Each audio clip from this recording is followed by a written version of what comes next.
McDonald's is known as a fast food company, but its core business model is real estate.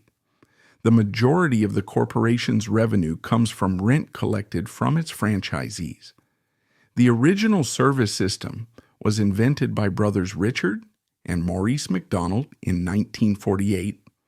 Ray Kroc, a salesman, franchised the brand and later bought the company in 1961, building it into a global giant. However, Kroc's role remains controversial. He called himself the founder and is alleged to have refused to pay a 1% royalty to the McDonald brothers following a verbal agreement. The 30-second revolution, how two brothers changed the fast food world. Before 1948, the dominant model was the inefficient drive-in. These restaurants featured large 25 to 30 item menus and employed car hops for service. This model was slow, had high labor costs, and suffered from high overhead related to breakage and theft of dishes. Richard Dick and Maurice Mac McDonald ran a successful drive-in in San Bernardino, California, but Dick McDonald, obsessed with efficiency, hated the model's chaos. In 1948, the brothers shut down their profitable restaurant for 3 months. They fired their 20 car hops and designed a new, highly efficient kitchen layout on a tennis court, calling it the Speedy Service System. This system was an assembly line for food. They slashed the menu to just 9 core items, focusing on the 15-cent hamburger, fries, and shakes. They eliminated car hops and plates, replacing them with a walk-up window and paper bags. The goal was to serve a meal in 30 seconds. This new model cut their labor costs by 50% and, after an initial period of customer confusion, became massively successful. It attracted working-class families by offering unprecedented speed and low prices. The brothers were content with this success and were not ambitious about national expansion. Who was the real founder of McDonald's, the brothers or Ray Kroc? In 1954, Ray Kroc, a 52-year-old salesman for multi-mixer, milkshake machines, discovered that the brothers' single restaurant was using 8 of his machines. He flew to California to observe the operation. Kroc, who was not a successful businessman at the time, saw the system's massive potential for national franchising. The brothers were not interested in that level of expansion, but Kroc relentlessly persuaded them. In 1955, they signed a contract making him their exclusive national franchise agent. The terms were a 1.9% fee of gross sales from new franchisees, with 0.5% of that going to the brothers. Kroc was left with a 1.4% margin to cover all his expansion costs. Kroc expanded rapidly, opening 100 stores by 1959. However, his 1.4% margin was too small to make him wealthy, and he was often going broke. He also clashed with the brothers over quality, as he wanted to use frozen fries and powdered milk, while they insisted on fresh potatoes and real ice cream. By 1961, Kroc wanted total control. He asked the brothers for their price. They requested $1 million each after taxes, totaling $2.7 million. Kroc scrambled to get the loans. At the closing, the brothers claimed they also asked for a 1% royalty in perpetuity. According to Dick McDonald's account, Kroc's lawyers stated this would jeopardize the financing. Kroc allegedly agreed to the 1% royalty in a private, verbal handshake deal that was left out of the final contract. After the deal closed, Kroc denied the handshake agreement ever existed. The brothers never received the 1% royalty. Kroc forced them to rename their original restaurant, the Big M, and then opened a new McDonald's nearby, driving them out of business. Ray Kroc, now in his late 50s, finally had what he wanted. It was 1961. The McDonald brothers were gone, Their names chiseled off their own original restaurant. Kroc had the company, he had the name, and he had a $2.7 million debt hanging around his neck like a millstone. That sum, the equivalent of over $28 million today, was a crushing burden. He had borrowed from every source available to him, allegedly even from his company's own pension fund. He was leveraged to the hilt. Failure was not an option. Standing still was not an option. This debt, this desperate need for cash, is what lit the fire under the global expansion. Kroc wasn't just building an empire anymore. He was racing to stop the bank from foreclosing on it. He had to grow, and he had to grow fast. But more than that, Kroc had to change the story. He had bought a company, but he needed to create a legacy. In the years that followed the buyout, a subtle and deliberate piece of corporate mythology began. Ray Kroc, the 52-year-old salesman, was no longer just the franchise agent. In press releases, in interviews, in the company's own official history, a new title began to appear. Founder. Dick and Mac McDonald, the men who had sketched the speedy system on a tennis court, were relegated to a footnote. They were the originators who had sold their small-time idea to the real visionary. Kroc wasn't just buying a company, he was buying history itself. And for $2.7 million, he had gotten a bargain. With the brothers and their obsessive, lethargic focus on fresh potatoes and real ice cream out of the way, Kroc was free to implement his vision. And his vision was not about food. It was about uniformity.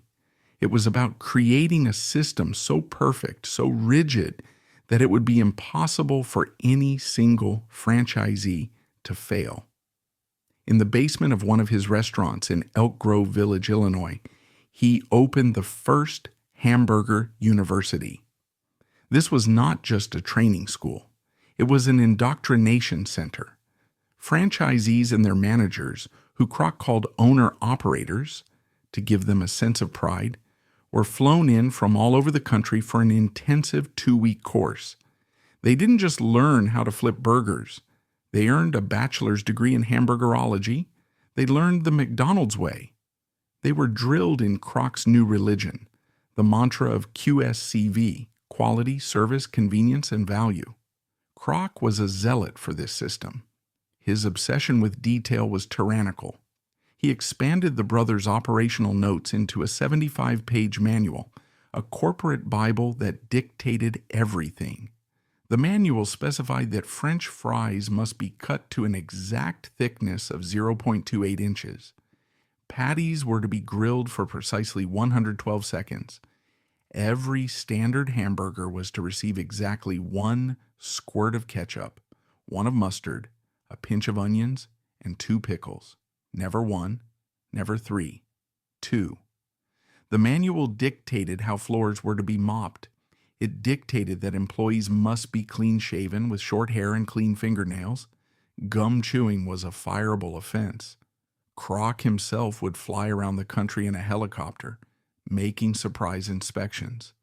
If he found a dirty restaurant, a poorly dressed employee, or, God forbid, a single hamburger with 3 pickles, his rage was volcanic. This rigid, almost military-style system was Kroc's true genius. He wasn't selling burgers. He was selling predictability. He was selling the idea that a hamburger in Tokyo would taste identical to one in Toledo. In a chaotic, fast-changing post-war world, Kroc was selling the one thing people craved more than food: certainty. This system was the company's armor. It was what allowed it to replicate itself like a virus across the globe. By the 1980s, McDonald's wasn't just a restaurant chain, it was an idea. It was a symbol of American capitalism, a global ambassador of fast, cheap, predictable convenience. McDonald's greatest reputation crises. And with that global recognition came a new kind of problem. McDonald's was no longer the plucky underdog. It was Goliath, and the world was full of people sharpening their slings. The first and most devastating of these battles began not in America, but in London in 1986. It started small. A handful of activists from a tiny anarchist group called London Greenpeace were handing out a 6-page pamphlet in the street. The title was blunt: "What's Wrong with McDonald's? Everything They Don't Want You to Know." The pamphlet was a declaration of war. It accused the company of, well, everything. It claimed McDonald's was responsible for destroying rainforests to graze cattle. It said the company exploited children with its gimmicky Ronald McDonald advertising. It alleged the food was a direct cause of obesity, heart disease, and cancer. It accused the company of paying starvation wages and being virulently anti-union. For McDonald's, a corporation built on an ironclad image of QSCV, this was a direct assault. They had a long history of using libel laws to silence their critics. They would send a stern letter from their expensive lawyers, and the problem would almost always go away. In 1990, the corporation decided to stamp out this little London problem. They hired private investigators to infiltrate the group. They found the 5 people they believed were responsible for writing and distributing the pamphlet and sued them for libel. 3 of the activists, facing the terrifying prospect of a legal battle with a multi-billion-dollar corporation, backed down and apologized, but 2 of them did not.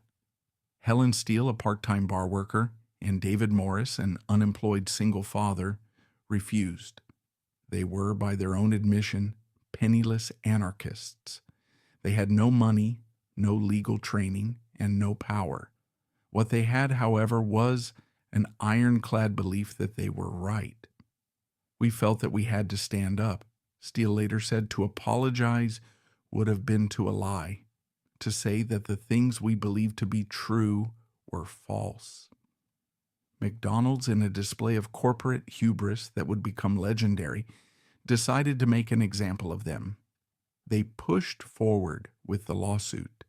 The company's lawyers must have been rubbing their hands with glee. This would be an open and shut case, a quick, public, and crushing victory that would warn off any other critics. What they got instead was the McLibel trial. It became the single longest-running trial in English history. Because Morris and Steele had no money, they were denied legal aid. So, for 313 brutal court days, spread over 2.5 years, they represented themselves. In a tiny, stuffy London courtroom, an unemployed postman and a bar worker went toe-to-toe with a phalanx of the UK's most expensive barristers. It was a public relations apocalypse. McDonald's, the company that sued them, was legally required to prove that the claims in the pamphlet were false. This meant that every single aspect of their secretive global operation was now subject to cross-examination. The media dubbed it the David and Goliath case, and the world watched, transfixed, as David Morris and Helen Steele systematically tore the company's reputation to shreds. Morris, cross-examining the president of McDonald's UK, Paul Preston, asked him if he knew the nutritional content of his own food. The executive fumbled, unable to answer. They brought in medical experts who testified to the links between a high-fat, high-sugar diet and the very diseases mentioned in the pamphlet. They brought in environmentalists who linked the massive demand for cheap beef to deforestation in South America. They even uncovered the fact that the company had hired private investigators, spies, to infiltrate their activist group, attend meetings, and steal documents. The trial became a global joke. The company that had spent billions on its family-friendly image was now being publicly cross-examined on the suffering of its broiler chickens and the precise chemical composition of its milkshakes. In 1997, the judge finally delivered his verdict. It was on paper a victory for McDonald's. The judge found that Steele and Morris had not been able to prove all of their claims. The company was awarded £60,000 in damages, but the victory was a catastrophic defeat. The judge, in his summary, also upheld several of the pamphlet's most damaging claims. He ruled that it was true that McDonald's exploits children with its advertising. He ruled that it was true that the company was culpably responsible for animal cruelty. And he ruled that it was true that they paid low wages and were antipathetic to unions. McDonald's had spent an estimated £10 million on the trial, all to be legally officially branded as a company that exploited children and was cruel to animals. A documentary, McLibel, was made. The pamphlet, which had previously been seen by a few hundred people in London, was now translated into a dozen languages and downloaded millions of times on the nascent internet. The McLibel case was a watershed moment. It taught the company a brutal lesson. You can no longer control the narrative. The brand's armor of QSCV had been permanently pierced. McDonald's was now, in the public mind, the quintessential evil corporation, and the hits just kept coming. If McLibel was a war on the company's ethics, the next major crisis was a full frontal assault on its product. In 2004, an American filmmaker named Morgan Spurlock released the documentary Super Size Me. The premise was terrifyingly simple. Spurlock would eat nothing but McDonald's for 30 days. He had to eat 3 full meals a day, and if he was asked to supersize his meal, he had to say yes. The world watched in horrified fascination as Spurlock, a healthy man in his early 30s, completely disintegrated on camera. In just 30 days, he gained 24.5 pounds. His body fat percentage shot up from 11% to 18%. His liver, his doctor said, was turning to pate. He began to suffer from mood swings, depression, and sexual dysfunction. The film was a cultural grenade. It was no longer an anarchist pamphlet. This was a visceral visual demonstration that the food was, quite possibly, poison. The film was nominated for an Academy Award. The impact was immediate and devastating. McDonald's was on the defensive everywhere. The McLibel case had argued they were unhealthy. Super Size Me had, for many, proven it. The company's reaction this time was different. They had learned their lesson. They didn't sue. They didn't attack. They adapted. Within months of the film's release, the super size option, a staple of the company for over a decade, was quietly and permanently discontinued. A flurry of new healthy menu items began to appear. Salads, apple slices, bottled water, and yogurt parfaits flooded the menu. It was a desperate, panicked pivot away from the very burger and fries identity that had made them. But those crises were still about perception. The next crisis was far worse. It struck at the very foundation of the empire. Ray Kroc had a religion, and that religion had 4 letters: QSCV, quality, service, cleanliness, and value. His obsession with hygiene was legendary. His 75-page manual was a Bible of food safety, designed to guarantee one thing, that everything was predictable and safe. When a competitor, Jack in the Box, caused a horrific E. coli outbreak in 1993 that killed 4 children, it wasn't just news. It was McDonald's doomsday scenario. They were terrified. They tightened their supply chain, turning the company into a fortress of food safety. They believed it could never happen to them. But the empire had become too big. The supply chain had become too complex for Kroc's system to control. And in 2018, the nightmare scenario happened. An E. coli outbreak, not from beef, but ironically, from the healthy lettuce in their salads, sickened over 100 people across the United States. While this specific outbreak resulted in no deaths, it was a terrifying system failure. Ray Kroc's core promise was broken. This wasn't a PR failure. This was a system failure.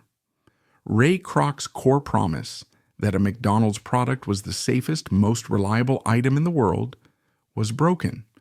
McLibel had attacked their ethics. Super Size Me had attacked their product. But E. coli proved that the QSCV machine itself, the very soul of Ray Kroc, was no longer infallible. And if E. coli was the terrifying system failure that not everyone saw, there was another far more frustrating system failure, one that all of us have experienced: the McFlurry machine. You know the feeling. It's 10 p.m. You're craving a McFlurry. You get to the counter and the employee says the familiar line, "Sorry, the ice cream machine is broken." For years, we just accepted it. But the question is, why can't a multi-hundred-billion-dollar corporation, one that can run a global supply chain, make a single ice cream machine that actually works? And here is the secret that franchisees have been trying to tell us: the machine isn't broken. It's designed to be broken. The machine, made by an exclusive company called Taylor, runs a mandatory 4-hour, hyper-complex cleaning cycle every night. If a single tiny error occurs, like a little too much syrup, the entire machine locks itself down and displays a secret error code. And who can fix that error code? Only an official Taylor technician, for an outrageous repair fee. The franchisees hate this. They lose ice cream sales, and they have to pay ridiculous repair costs. And this is where it gets interesting. A small startup called Kitch created a tiny hack device. You plug it into the machine, it reads the secret error code and translates it into plain English on the owner's phone. Error: needs more syrup. Error: too hot. It let them fix it themselves without calling Taylor. It was a genius solution. And what did McDonald's do? They killed Kitch. McDonald's sent emails to all its franchisees nationwide, warning them that the Kitch device was dangerous, unsafe, could cause serious human injury, and would void their warranty. Why? Why would McDonald's kill a company that helped them sell more ice cream? Because it challenged the one thing that saved them: control. The broken ice cream machine isn't an accident. It's a perfect example of the McDonald's business model. Just like the real estate, it's another golden handcuff to ensure that franchisees are 100% dependent on the official system, a system that McDonald's and its exclusive partners make a fortune from. It exposed a truth. The corporation's priority isn't selling you ice cream. Their priority is controlling their franchisees. And today, Kitch is suing McDonald's for $900 million. The ice cream machine scandal proved that Ray Kroc's QSCV system was rotting. It was no longer serving the customer. It was serving the corporation. And while the external walls were rotting because of the ice cream machines inside, things were even more rotten. The empire was under siege from every conceivable angle. And just as the external walls were crumbling, the whole thing rotted from the inside. In 2015, McDonald's was in trouble. Sales were down. The brand felt stale. The healthy pivot hadn't really worked. They needed a savior. They found him in Steve Easterbrook. Easterbrook was a Brit, a 48-year-old company insider who had run McDonald's UK. He was handsome, charismatic, and hailed as a visionary. He took over as global CEO and immediately electrified the company. He was a ruthless modernizer. He cut management layers, streamlined operations, and introduced the two things that analysts say save the brand: all-day breakfast and a massive investment in digital and delivery. The stock price soared. Wall Street loved him. The franchisees loved him. Steve Easterbrook, the charming Brit, had single-handedly turned the supertanker around. Then in November 2019, the bombshell dropped. The board announced on a Sunday night that Easterbrook had been fired, effective immediately. The reason? He had engaged in a consensual relationship with an employee, a direct violation of company policy. It was a shocking sudden downfall, but the real story, the one that exposed the true internal drama, was only just beginning. Easterbrook left with a severance package valued at over $40 million. It was a staggering golden parachute, and the board, it seemed, just wanted to sweep the whole embarrassing affair under the rug. But in 2020, an internal whistleblower came forward. The board, they alleged, had been lied to. Based on this new tip, the company hired outside investigators to do something they had failed to do the first time: actually search Easterbrook's company phone. What they found was a corporate nightmare. It wasn't just one consensual relationship. The investigators found evidence, graphic, explicit text messages and videos, that Easterbrook had allegedly had sexual relationships with 3 other employees. And, in a staggering breach of ethics, he had allegedly approved a massive stock grant worth hundreds of thousands of dollars for one of those employees during their relationship. He had, the company now claimed, lied directly to the board. He had deleted evidence. In an unprecedented, absolutely humiliating move, McDonald's Corporation sued its own former CEO to claw back his $40 million severance. The lawsuit exposed a toxic party culture at the executive level, a boys' club that was completely at odds with the buttoned-down, family-friendly image the company projected. The fallout was catastrophic for morale. Reports cited in the user's own outline suggested a 150% increase in employee departures from the Chicago headquarters. The very people who were supposed to be the stewards of Kroc's QSCV religion were engaged in a sleazy soap opera. In the end, Easterbrook was cornered. In late 2021, he agreed to pay back his severance, a sum that had grown with the stock to an eye-watering $105 million. It was one of the largest corporate clawbacks in history.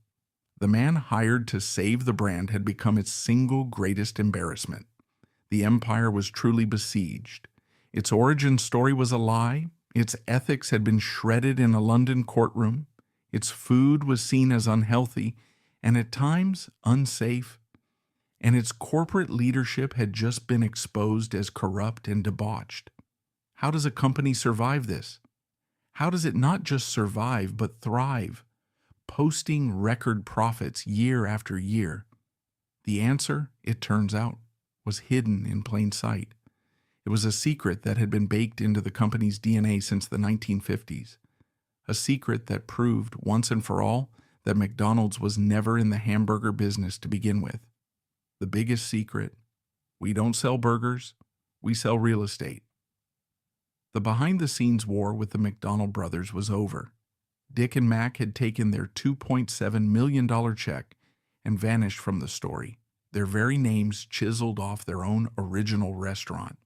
Ray Kroc owned the company. He owned the name, he owned the system, and he also owned a $2.7 million debt that hung around his neck like a millstone. That sum, the equivalent of over $28 million today, was an unimaginable financial burden. To get that money, Kroc had borrowed from every conceivable source. He had borrowed from banks, he had borrowed from investors, and according to later allegations, he had even borrowed questionably from his own company's pension fund. He had mortgaged everything.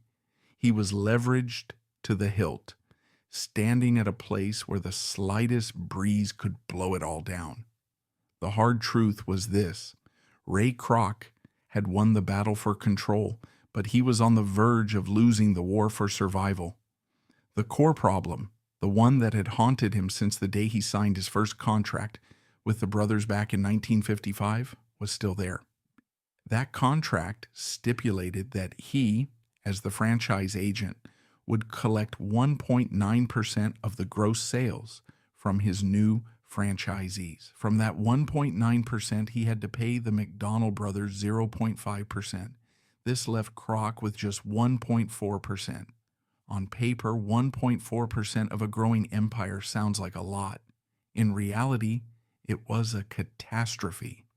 From that meager 1.4%, Kroc had to cover all of his costs, his staff's salaries, his own relentless travel expenses to inspect stores, the immense cost of training, of scouting new locations, and of persuading new investors. During the 1950s, Ray Kroc, the man building what would become the largest food corporation in the world, often didn't have enough money to pay his own secretary. He had to borrow from his suppliers just to keep the lights on. He was building a skyscraper, but he was running out of bricks. Now, with the new $2.7 million debt, the situation was no longer just difficult. It was a life-or-death crisis. The interest was ticking like a time bomb. He could not cut costs. He could not stop expanding. He needed a cash flow, not the 1.4% trickle he had, but a river. And Ray Kroc, a sales genius, an inspirational leader, a zealot for consistency, had absolutely no idea how to solve this problem. He was a great conductor, but he did not know how to read the financial sheet music. In his desperation, he had turned to a man who was his complete opposite, a man he had hired 5 years earlier, in 1956, in a rare flash of self-awareness. His name was Harry J. Sonneborn. If Ray Kroc was a thunderstorm, Harry Sonneborn was a silent, complex calculator. He was the former vice president of finance for a competitor, Tasty Freeze. Sonneborn had none of Kroc's explosive charisma. He didn't care about the color of the uniforms or the thickness of the pickle. Sonneborn cared only about the numbers on a ledger. He was a quiet, astute man with a mind like a steel trap, who saw the world not through emotion, but through balance sheets. And when Sonneborn, in a cramped Chicago office, had looked at Kroc's books back in 1956, he had immediately seen the problem. He saw a company that was selling itself to death, strangled by a terrible 1.4% contract. He saw Kroc trying to get rich by selling 15-cent hamburgers. And then he said the words to Kroc that would change the history of modern business forever. A sentence that became the most important, closely guarded secret in the entire McDonald's empire. "Ray," Sonneborn said calmly, as Kroc was likely pacing the room, yelling about the cost of potatoes, "you are in the wrong business." Kroc must have stopped dead. "What are you talking about? I sell hamburgers. We sell more hamburgers than anyone in the world." Sonneborn shook his head. "No, Ray. You are not in the hamburger business. You are in the real estate business." Kroc was completely confused. Real estate? He sold food? He didn't sell houses? What on earth was this man talking about? And then Harry Sonneborn, the silent financial giant, laid out his revolutionary plan. A plan that would not only save the company from its crushing new debt, but would forge it into an unassailable financial fortress. Sonneborn pointed out the two problems that were killing the company. The first was Kroc's problem. The 1.4% cash flow was too small. It could not finance growth or make him wealthy. The second was the franchisees' problem. The first franchisees were working-class families. They mortgaged their homes to get the franchise fee, but they had no capital to buy land or construct a building. They had to go lease locations themselves. And because they were small, new, unknown businesses, they could not get the best locations. They were often stuck in second-rate spots with terrible leases from local landlords who could raise the rent at any time. The system was fragile. Kroc didn't control the locations. The franchisees didn't control their costs. It was a mess. Sonneborn's plan solved both problems with a single, brilliant stroke. The plan was this: McDonald's Corporation would become the landlord. This is how it worked, a financial symphony that shaped our world. It began with the creation of a new separate company, the Franchise Realty Corporation. This company had one purpose: to own the physical real estate upon which McDonald's stores sat. By separating it, Sonneborn could attract large investors and banks who were interested only in tangible assets, the land, not the risky hamburger business. From that moment on, McDonald's, through its new real estate company, would do the site scouting. They would use the corporation's growing credit to do one of two things: either buy the best prime location piece of land outright, or sign a 20-year master lease for that land with the owner. Then McDonald's would turn around and sublease that land to the new franchisee. The franchisee no longer signed a deal with some random landlord. They signed their lease directly with Ray Kroc. And this is where Sonneborn's brilliant blade cut deepest. This new lease was not a normal rental agreement. It was a masterpiece of financial leverage. It included a fixed minimum rent, which guaranteed McDonald's would always profit from the land. But it also included a crucial clause. The franchisee had to pay a percentage of their store's gross sales, for example, 8.5% or more, and McDonald's would collect whichever number was higher. Stop and think about that for a moment. Ray Kroc, who was dying on a 1.4% service fee, suddenly had two parallel revenue streams from every single store.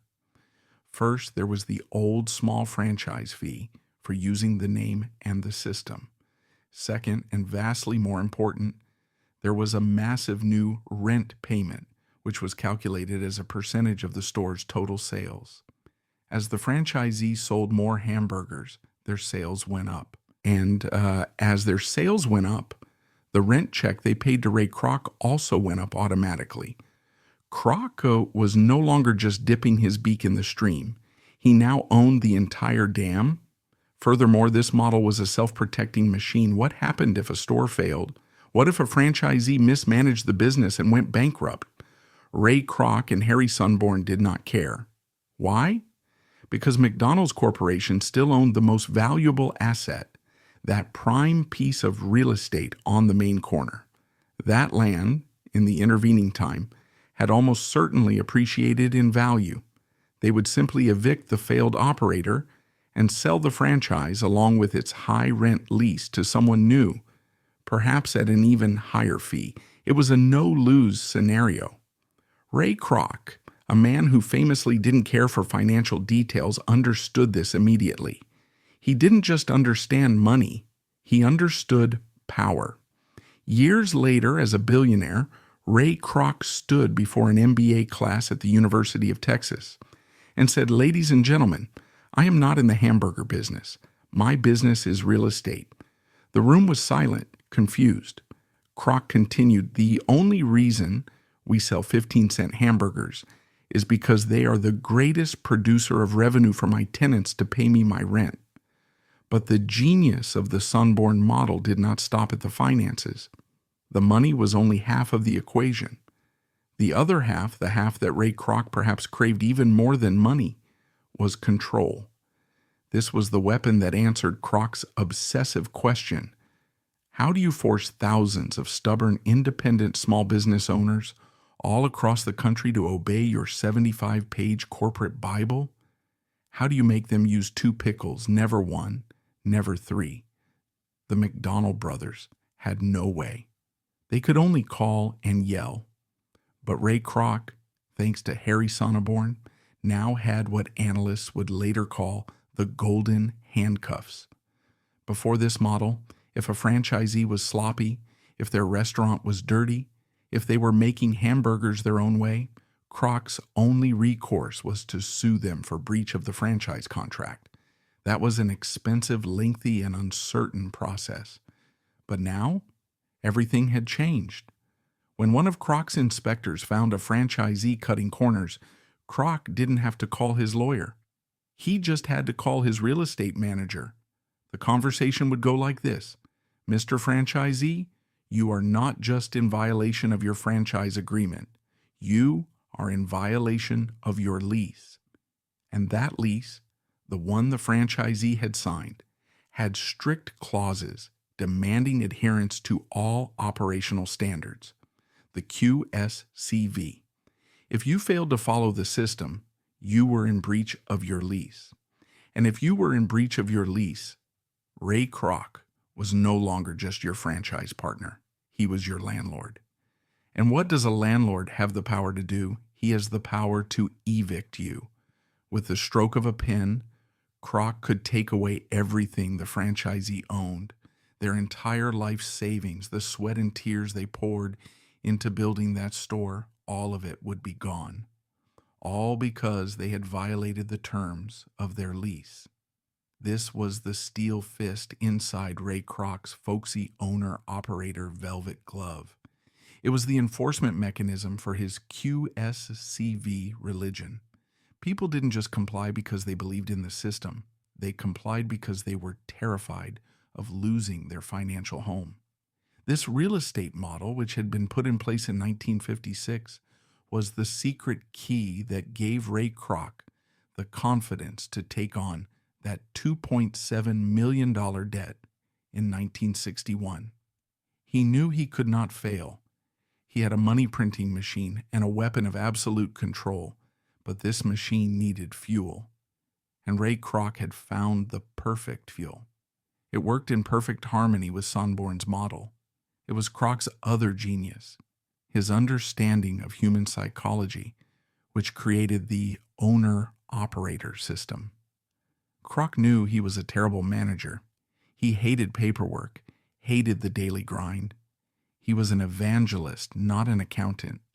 He needed to find people who were just as obsessed as he was, people who would treat that one store as their entire life. So he created a golden rule. McDonald's would not franchise to large corporations or to passive Wall Street-style investors. He did not want rich people who just wanted to write a check and wait for the profits. He wanted families. He prioritized husband and wife teams, couples who were willing to pour their entire life savings into one single store. He wanted them to have their skin in the game. He wanted them on site 12 hours a day, sweeping their own floors, cleaning their own grills, and smelling like French fries when they went to sleep. This was a masterstroke of psychology. By choosing these owner-operators, Kroc created an army of zealots, people who were personally, financially motivated to uphold the QSCV system with absolute devotion, because it was their money on the line. And to forge this army, he created his temple, Hamburger University. In 1961, Kroc opened the first campus in the basement of a restaurant in Elk Grove Village, Illinois. This was not a cooking school. This was a training and indoctrination center. Owner-operators were flown in from all over the country for an intensive course. They didn't just learn how to flip burgers. They were steeped in the McDonald's religion. They left with a bachelor's degree in hamburgerology and a cult-like devotion to the brand. They were taught that QSCV was not a slogan. It was a way of life. Now look at the perfect machine Kroc and Sonneborn had built. First, the real estate model from Sonneborn provided the massive stable cash flow and the top-down weapon of control, the golden handcuffs. Second, the owner-operator system from Kroc provided an army of obsessed managers who were 100% personally invested in the success of a single store from the bottom up. It was a perfect symbiotic system. Kroc provided the building, the brand, and the Bible, his 75-page manual. The franchisee provided the capital, the labor, and the obsessive, on-the-ground management. And Sonneborn's real estate model ensured that if any franchisee ever forgot who was boss, they could be eliminated.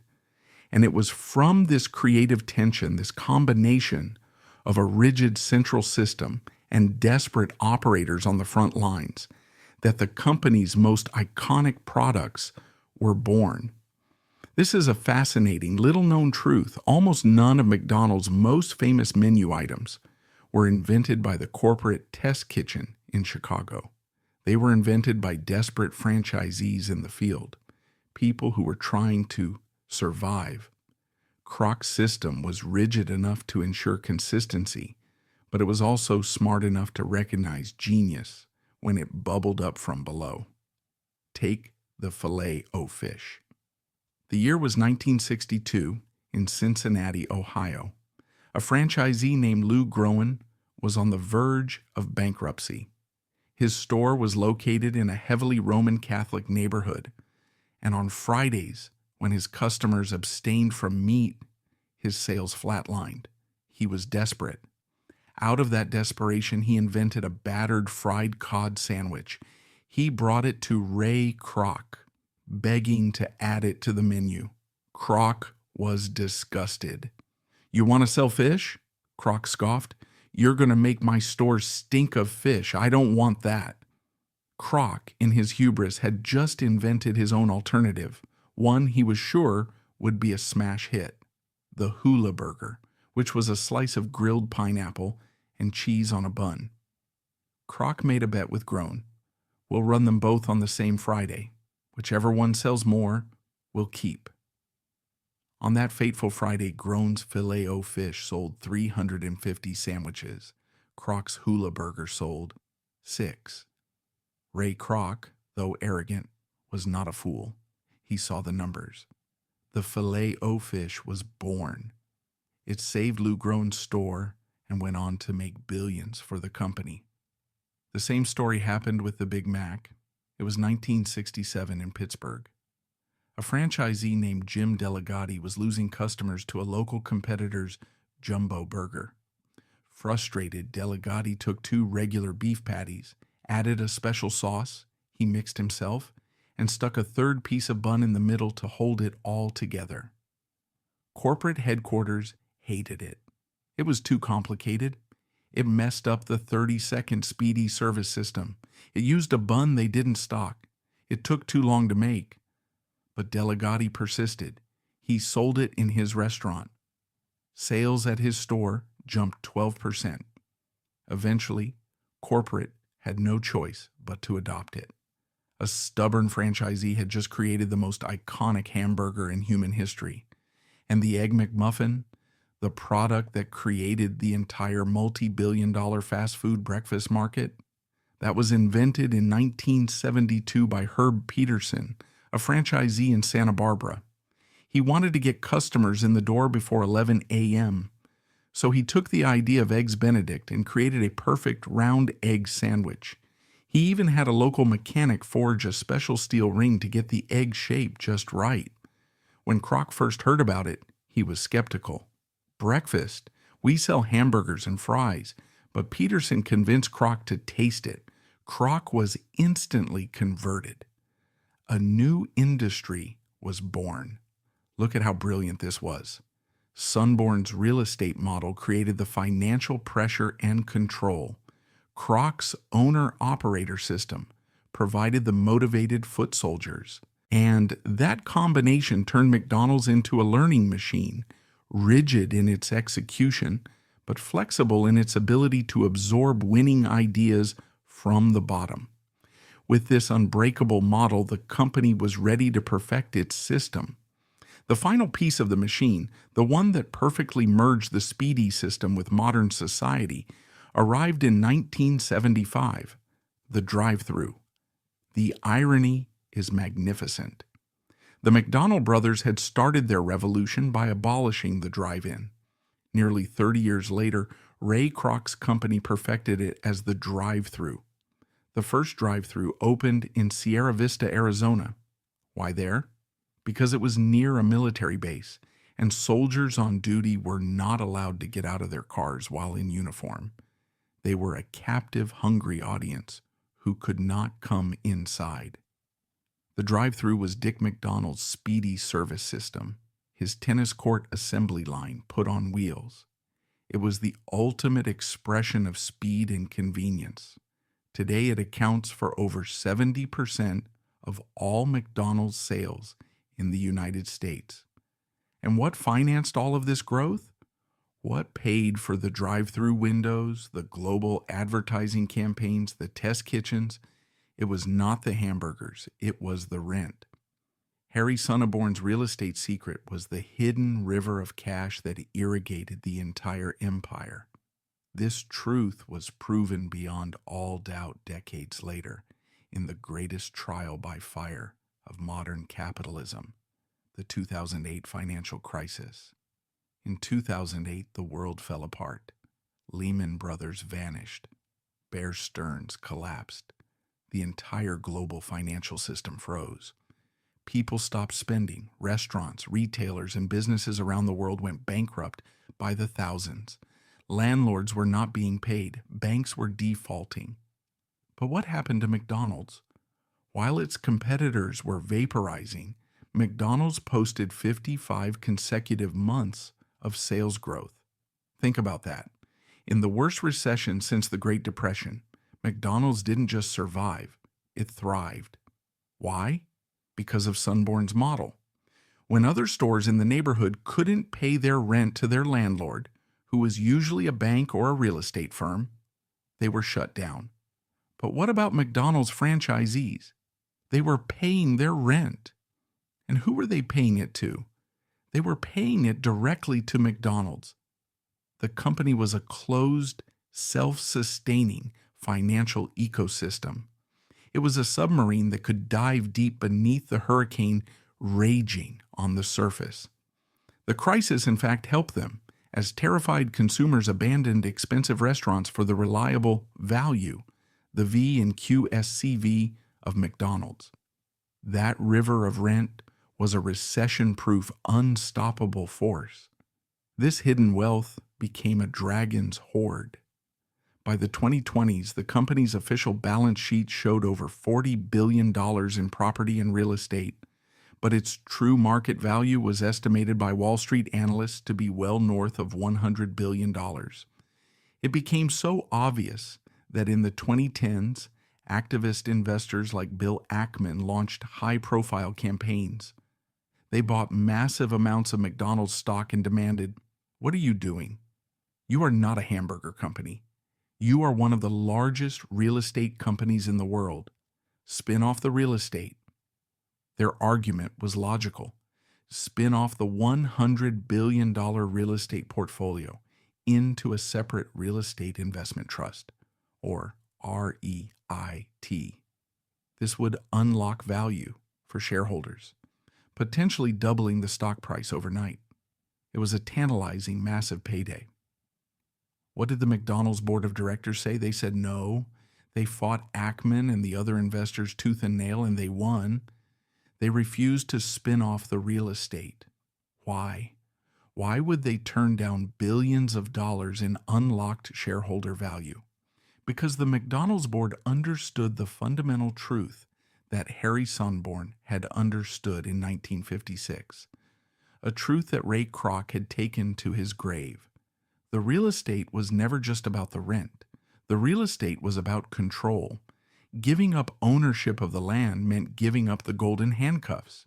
It meant giving up the lease. It meant giving up their nuclear weapon over the franchisees. Without that threat of eviction, the QSCV religion would crumble. The entire 75-page system, the system that made a hamburger in Tokyo taste identical to one in Toledo, would disintegrate into 1,000 chaotic independent kingdoms. This 21st century Wall Street battle proved, once and for all, that Sonneborn's secret was not just the company's financial shield, it was its sword. The true business model of McDonald's was revealed. The hamburgers are just the dutiful dairy cows, producing the cash flow. That cash flow is used to buy the real estate, and that real estate is then used as the weapon to protect and enforce the system that produces the hamburgers. It is a perfect closed loop. A serpent eating its own tail, and in the process growing larger, stronger, and infinitely richer. That is the fortress that Ray Kroc, guided by his quiet financial mentor, built. A fortress financed by property, policed by leases, and powered by an army of hamburger-selling zealots. Why did success lead McDonald's into an identity crisis? The company's expansion across the planet was not just a business story, it was a geopolitical one. The opening of a new McDonald's in a foreign capital was often seen as a political event. The most iconic, most powerful example of this was the opening of the first McDonald's in Moscow in 1990. This was not a restaurant opening. This was the end of the Cold War. It was January 31st, Pushkin Square. For months, the Soviet public had been watching this building, a former cafe, be transformed into a gleaming 700-seat temple of Western capitalism. It was, at the time, the largest McDonald's on Earth.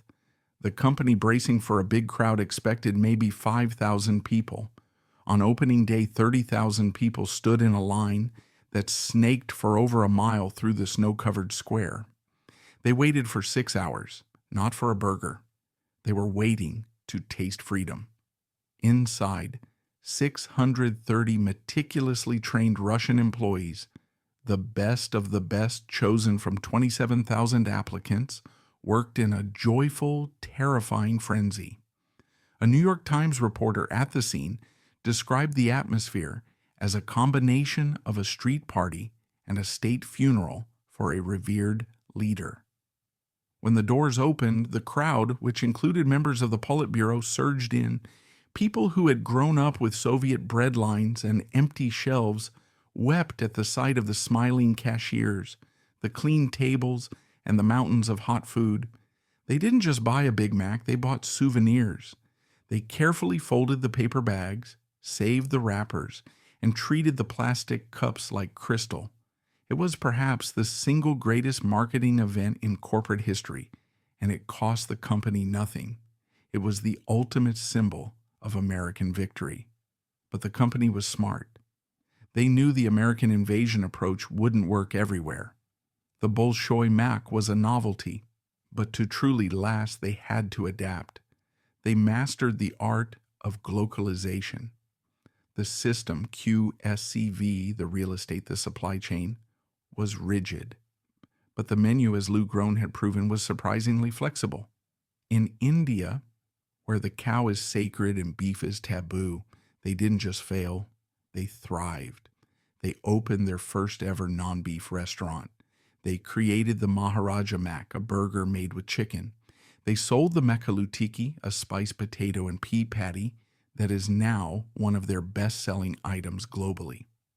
In Japan, they introduced the Teriyaki McBurger, the Ebi Filet-O shrimp, and the Tsukimi Moon Viewing Burger, which features a poached egg. In the Philippines, a country obsessed with spaghetti, they put McSpaghetti on the menu. In France, a nation that holds its culinary traditions as a sacred trust, they faced their toughest test. The French, led by activists like José Bové, saw the company as the vanguard of malbouffe, bad food.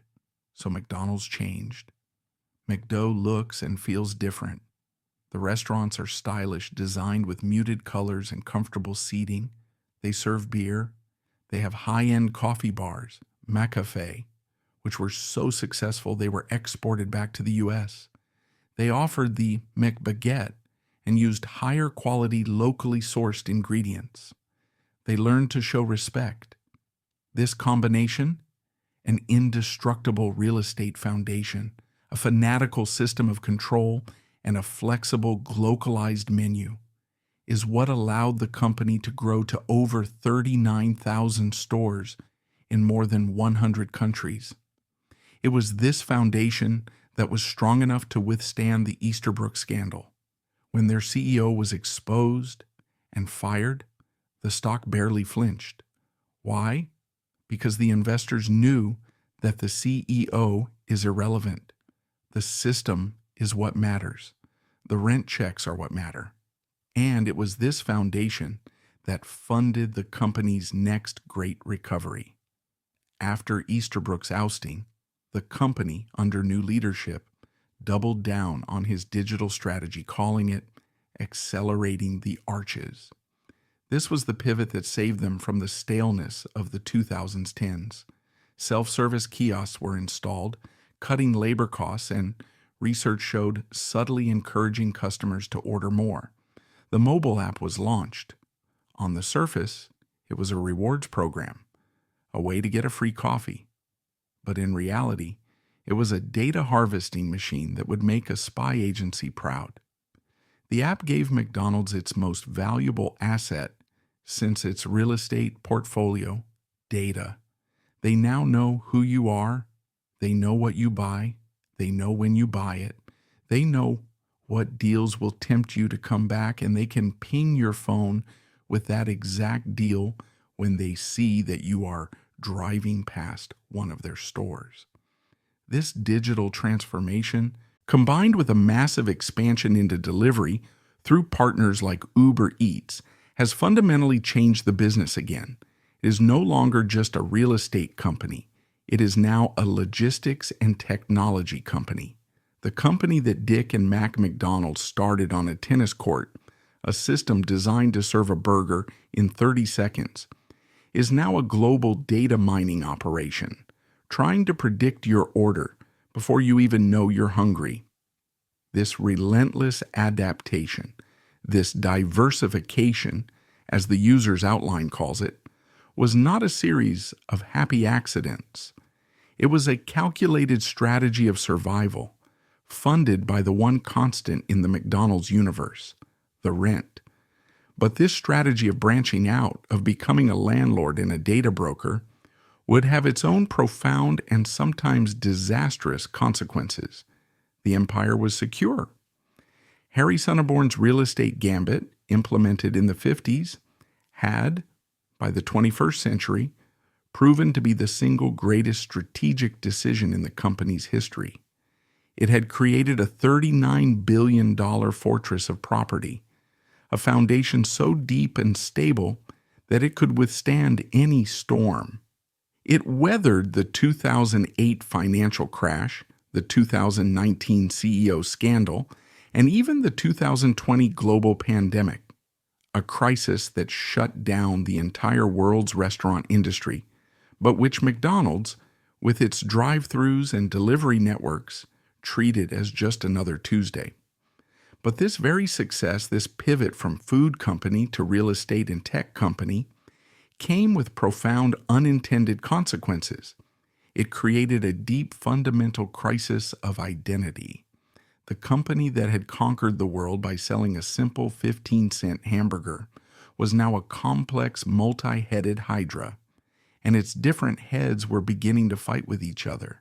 The first and most significant consequence of the real estate model was the way it fundamentally and permanently altered the relationship between the company and its greatest asset, the franchisees. Ray Kroc's original pitch to his owner-operators was one of partnership. It was a shared dream. You're in business for yourself, but not by yourself, he would say. He wanted husband and wife teams, people with their life savings on the line. He, Ray, would provide the system and the brand. They, the franchisee, would provide the sweat. Together they would build an empire. But Harry Sonneborn's model introduced a new, colder dynamic. Kroc was no longer just a partner. He was a landlord. And the relationship between a landlord and a tenant is not one of partnership. It is one of power. This created a deep structural tension that exists to this day. On one hand, the franchisee is the company. They are the ones in the community. They sponsor the local football team.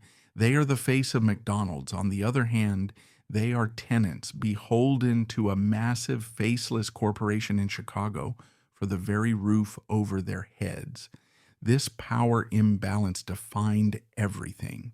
The corporation, as the landlord, could dictate terms in a way no other franchise system could. In the 1990s, the company embarked on a disastrous fast growth strategy known as Project Arch. The idea was to build more stores, faster. The problem? They began building new McDonald's locations right next to existing successful ones. This practice, known as encroachment or cannibalization, was devastating for the existing franchisees. Suddenly, they were competing not just with Burger King, but with another McDonald's across the street. Their sales and their life's work were being siphoned off by their own partner. Why would the corporation do this? Because as a real estate company, a new rent-paying store was always a good investment, even if it hurt the sales of the store next door. The total rent collected from that street corner went up. Franchisees were apoplectic. They felt betrayed. This wasn't a partnership, it was a shakedown. The relationship grew so toxic that in 1998, a group of 58 franchisees filed a landmark lawsuit against the corporation, accusing it of essentially fraud and breach of contract. This was the dark side of Sonneborn's genius. The real estate model, while a brilliant financial shield for the corporation, was a golden cage for its operators. And it wasn't just a problem in the United States. The model's effectiveness, it turned out, was geographically limited. In the US and the UK, the model of buy the land, lease the building was a gold mine. But as the company expanded into the dense, ancient, and legally complex markets of Asia, the model broke down.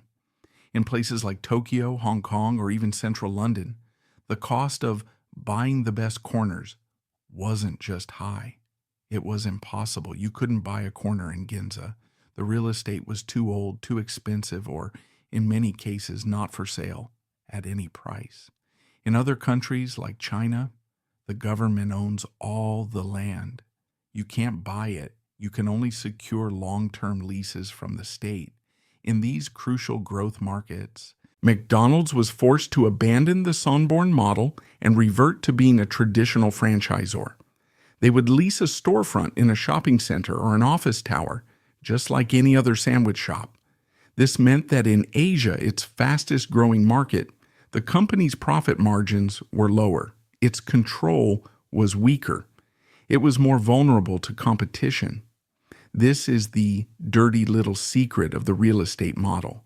Its crisis-proof effectiveness was highest in its oldest, most saturated markets like North America, and lowest in its most important new ones like Asia. This internal structural tension, the landlord-tenant dynamic, was a quiet, simmering problem. But the other diversification, the public pivot to health, was a loud, spectacular, and often hilarious failure. This was the company's great identity crisis. What is McDonald's? For 50 years, its brand was simple and understood by every person on earth.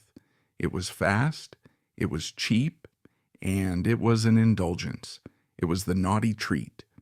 You went there because it was unhealthy. Then came Super Size Me. Then came the obesity epidemic. Then came the rise of a new millennial and Gen Z customer base that was obsessed with wellness, authenticity, and veganism. And while McDonald's was reeling, defending itself in courtrooms and laboratories, this was the golden opportunity for competitors to jump in. For decades, no one could touch the giant, but now the McDonald's image was tarnished. They were seen as toxic, unethical, and old. The time to attack had arrived. The first blow came on the front of quality and real food. While McDonald's was trying to convince the world that its kale salad was healthy, a new wave of rivals emerged. They didn't try to be cheaper. They attacked McDonald's fatal flaw, quality. Fast casual chains like Shake Shack and Five Guys exploded. Their message was simple. We use fresh, never frozen beef. We make our fries right in front of you. They weren't selling an industrial product cloned from a 75-page manual. They were selling real food. For millennials who were beginning to loathe QSCV, this was a compelling alternative. McDonald's suddenly looked like their parents' food, a plastic, outdated relic. Then came the blow to innovation. While McDonald's was fumbling with its McPlant, its longtime rival Burger King delivered a critical strike. In 2019, Burger King launched the Impossible Whopper. It was a slap in the face. Burger King didn't just create a vegan burger, they partnered with a trendy food tech brand and turned it into a cultural event. They were light years ahead of McDonald's.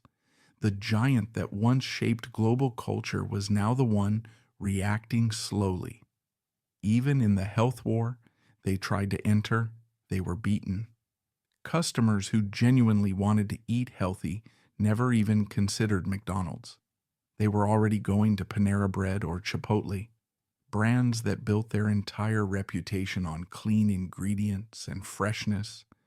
The McDonald's salad, with its crispy chicken and fatty dressing, was a joke to them. Now McDonald's was truly in crisis. They weren't just fighting their past, they were losing the war in the present. They lost quality customers to Shake Shack. They lost health customers to Chipotle. And they lost even the trend-conscious customers to Burger King. Cornered, they tried to become everything to everyone. And that is precisely when the identity crisis disaster began. McDonald's panicked. The company that had built its fortune on beef, fat, and sugar suddenly decided it wanted to be a health food company. It was from the beginning a doomed endeavor. It was a fundamental misreading of their own brand. It was like Marlboro trying to sell nicotine patches. The history of McDonald's healthy failures is a graveyard of good intentions. Do you remember the McLean Deluxe? Of course you don't. Introduced in 1991, this was the company's first disastrous attempt at a healthy burger. It was advertised as 91% fat-free. How did they achieve this miracle? They injected the beef patty with carrageenan, a seaweed extract, and water. The result was a burger that was, by all accounts, disgusting. It was rubbery, it was bland, and it leaked water when you bit into it. It was a colossal, expensive flop. Then came the salads. After Super Size Me in 2004, salads were pushed to the forefront. But even here, the company couldn't help itself. To make the salads taste good, they loaded them with cheese, bacon, and creamy, high-fat dressings. In 2016, a report by the CBC in Canada found that the Kale Caesar salad was worse for you than a double Big Mac. It had more calories, more fat, and more sodium. The company was trapped. Its core identity was taste, and its taste was fat. But the ultimate test, the one that perfectly encapsulates this identity crisis, was the challenge of veganism. The Green Revolution. The move to plant-based eating is not a fad. It is the single biggest shift in food culture in a generation. And McDonald's was hopelessly late to the party. While competitors like Burger King were rolling out the Impossible Whopper to massive fanfare, McDonald's was tinkering. They were slow, they were cautious, they were, frankly, terrified. They were terrified because a vegan burger challenged their entire system. It couldn't be cooked on the same grill as the beef. It required a whole new supply chain. It slowed down the speedy system. Finally, after years of development, they announced the McPlant. Here, the glocalization strategy that worked so well with the Maharaja Mac completely fell apart. In the United Kingdom, the McPlant was a certified hit. Why? Because it was developed in partnership with a vegan brand. It was certified by the Vegan Society, and it tasted good. The UK market, smaller and more progressive on this front, embraced it. In the United States, it was an absolute catastrophe. After a promising trial in 2021, the McPlant was quietly discontinued in 2022. It vanished from stores. Why the failure? Because the company had fundamentally misunderstood its American customer. The American McDonald's customer was not asking for a vegan burger. The people who wanted a vegan burger were already eating at other, more authentic, vegan-friendly restaurants. The McPlant was a product without an audience. It was a solution to a problem their core customers didn't have. This failure, this slowness to adapt, was not just an embarrassment. It was, as the user's data points out, a financial wound. The company's reluctance to embrace this new market cost them an estimated 5% of the youth demographic who simply went elsewhere. They tried other pivots. Remember the Chicken Big Mac? It was another global success that failed to launch in the US. It was too expensive, too complicated, and again, not what people came for. So here was the crisis. The real estate model was creating a civil war with its franchisees. The healthy menu model was a public failure, alienating its core customers without attracting new ones. The company was stuck. It was losing its grip. And then it found its savior. It found the one pivot that was not only successful, but was, in fact, the most McDonald's thing they had done since 1948. What has kept McDonald's alive through 80 years of crisis and reinvention? While the company was failing to change what it sold, it poured billions of dollars into changing how it sold it. This was the strategy that Steve Easterbrook had championed before his downfall, and which his successors thankfully embraced. Accelerating the arches, they called it. It was a return to their roots. It was Dick McDonald's speedy service system, rebuilt for the 21st century. First came the kiosks. These self-service digital boards were brilliant, not just because they reduced labor costs. They were brilliant because they sold more food. Psychologically, customers felt less judged by a screen than by a person. They were more likely to add that extra apple pie or go large on the fries.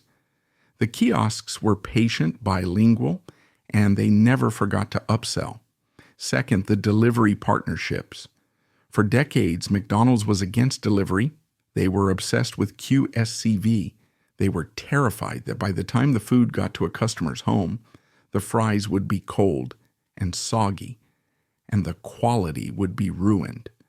The pandemic forced their hand, and through partners like Uber Eats and DoorDash, they discovered an entirely new and wildly profitable customer base.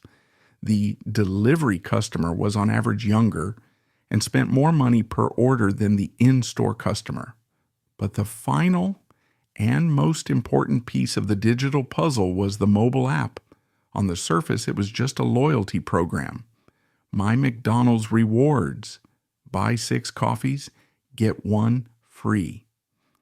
But it was, in reality, a data harvesting machine of staggering power and precision. The app gave McDonald's the one thing it had craved for 70 years, a direct personal relationship with its anonymous customers. Before the app, McDonald's had no idea who you were. You were just a face at a counter, a car at a drive-thru. Now they know your name. They know your credit card. They know you live at 123 Main Street. They know you always buy a Big Mac on Friday. They know you never buy salads. They know you sometimes add a McFlurry, but only if it's on special. They know you drive past their competitor's store on your way home from work, and they can use that data. This is the new Speedy system. It's a system of prediction. They can now send a push notification to your phone at 5:30 p.m. just as you're leaving work, offering you a 2-for-1 Big Mac deal, because they know you're tired, you're hungry, and you're a sucker for that specific deal. This is why the digital pivot was so successful, leading to a reported 30% jump in sales in key markets. It wasn't a betrayal of their brand. It was the ultimate expression of it. It was the original McDonald brothers' obsession with ruthless, data-driven efficiency, taken to its technological and psychological conclusion. And so the modern McDonald's was born, a strange, contradictory, and obscenely profitable beast. It is a real estate company that controls its tenants with an iron fist. It is a food company that has failed time and again to sell health and has instead simply embraced its identity as a seller of cheap, delicious fat and sugar. And it is a technology company that knows more about its customers' habits than they know themselves. This is the company that emerged from 80 years of war, a company built on a lie, saved by a real estate secret, and perfected by a data mining app. And the lessons that its long, brutal, and brilliant history can teach us are as profound as any in the history of business. We've followed this story from a dusty tennis court in 1948 to a $39 billion global real estate portfolio. We've seen the flash of genius, the cold-blooded betrayal, the near-death experiences in a London courtroom, and the strange, quiet salvation found in a property ledger. The story of McDonald's is not really about food. It is a sprawling 80-year epic about modern capitalism itself. It's a machine that, once built, became too big for any one person to control, too big for its inventors, too big for its founder, and too big for the corrupt CEOs who came after. But at the heart of that machine, beneath all the myths and the scandals, isn't a statistic. It's a story more profound than food. It's a brutal education in the difference between genius and ambition. The genius, make no mistake, belonged to Dick and Mac McDonald. Dick McDonald, in particular, was the Henry Ford of food. His speedy service system, choreographed with chalk on a tennis court, was a revolution. Ray Kroc's genius was different. He didn't invent anything. He was a plagiarist. His genius was in scale. He was the man who saw the brothers' brilliant little invention and, instead of a restaurant, saw a religion. And the Bible for that religion was his 75-page operations manual. This is the great truth of the system. A mediocre product delivered with 100% consistency will always beat a superior product delivered with 90% consistency. We, the public, do not go to McDonald's for a great hamburger. We go for a McDonald's hamburger. We go for the comfort of predictability. Kroc's system was a promise. In a chaotic world, McDonald's is a constant. But this system has a dark human shadow. The McDonald brothers had the system, but Ray Kroc had the contract. The story of the 1961 buyout is a cold reality. A system is only as strong as the paper it's written on. Genius, armed with a handshake, will always lose to ambition, armed with a team of lawyers. Kroc didn't just buy their business, he bought their name. He systematically erased them from their own story, anointing himself the founder. It was the original sin of the McDonald's empire. And the tragedy of it is staggering. That 1% royalty, the one from a handshake, would be worth over $300 million per year today. Dick McDonald lived out a long life, never expressing public bitterness, only a profound, quiet sadness. And for all the decades that followed, from 1961 until his death in 1998, he watched that company, his company, conquer the world, and he never, ever ate one of its hamburgers again. That tragedy explains the origin, but the company's survival is explained by another secret, the one that saved it time and time again. It's the lesson Harry Sonneborn taught Ray Kroc in 1956. You are not in the hamburger business. You are in the real estate business. This is the moat around the castle. The decision to buy the land and become the landlord to every franchisee is what made McDonald's indestructible. When McLibel dragged their name through the mud, the rent checks still cleared. When Super Size Me turned Morgan Spurlock's liver to pate, the rent check still cleared. When the 2008 financial crisis vaporized the economy, the rent check still cleared. The public-facing product is just the noisy, colorful engine that pays the mortgage. The real business is the quiet, boring, and absurdly profitable collection of rent. But this, too, has a dark side. Because the company was, at its heart, a property firm. It grew arrogant. It forgot what it was. It developed a severe identity crisis. This is the reality of the McLean Deluxe, the Kale Caesar salad, the McPlant. McDonald's is not a health food company. It never was. Every single time it tried to be something it wasn't, It failed. The public saw right through it. Where did they finally succeed? They succeeded when they stopped trying to change what they were and instead focused on becoming more of what they've always been. The digital pivot, the kiosks, the delivery, the mobile app was not a change in identity. It was a high-tech return to Dick McDonald's tennis court. It was a homecoming. This leads to the final truth, the power of the brand and what happens when that story catches fire. Ray Kroc's other genius was marketing. His two greatest weapons were not on the menu, Ronald McDonald and the Happy Meal. They were strokes of predatory genius that bypassed the parent and aimed directly at the child, building brand loyalty from infancy. But when you are that iconic, you are no longer just a brand. You are a symbol. And symbols make for very large targets. The history of McDonald's is a masterclass in crisis management, and we can see the company evolve. In the 90s, during the McLibel trial, they used the Ray Kroc way: attack, deny, sue. The result was a public relations apocalypse. By 2004, with Supersize Me, they had learned. They didn't sue, they didn't attack, they adapted. They quietly discontinued the supersize option. They absorbed the punch. Then came the final test, the Steve Easterbrook scandal. When the corruption was proven to be internal, they did something unthinkable. They sued their own former CEO for $105 million.